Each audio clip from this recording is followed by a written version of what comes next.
So we're looking at the FMTT from last week.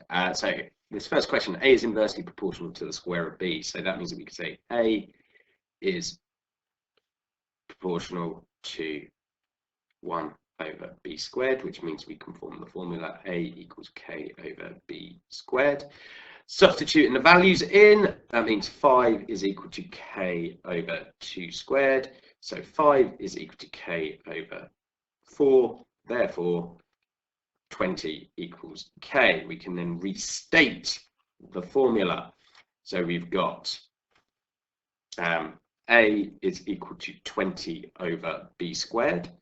If the question asks what is when B is A when B is 4, so A is equal to 20 over 4 squared.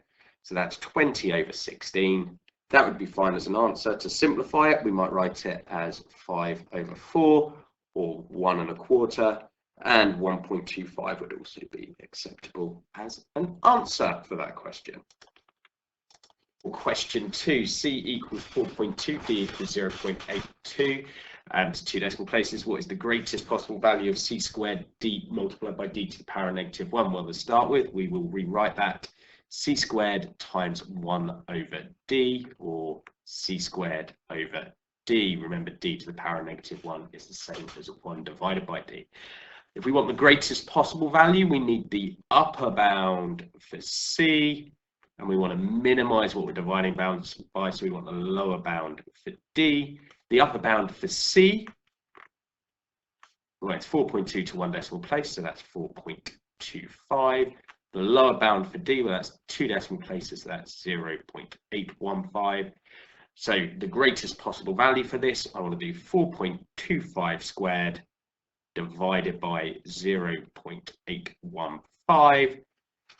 Typing that into a calculator, divided by 0.815 gives you an answer of 7225 over 326. That's what the calculator will likely show, but we want that as a decimal, and that would be 22.1625766.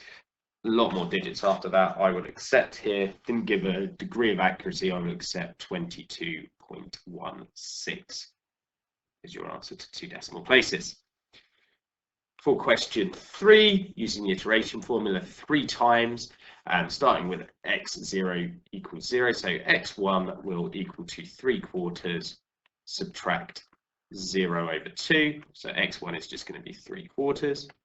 x2, well, that'll be 3/4 subtract 3/4 cubed over 2. Typing that into your calculator, 3 over 4 subtract 3 over 4. So I'm typing this into a calculator, cubed divided by 2. That gives you 69 over 128, or as a decimal, 0.5390625.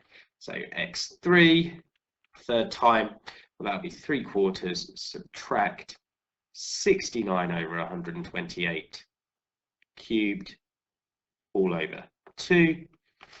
Typing that in, 69 over 128 gives you an answer of 0.671677351.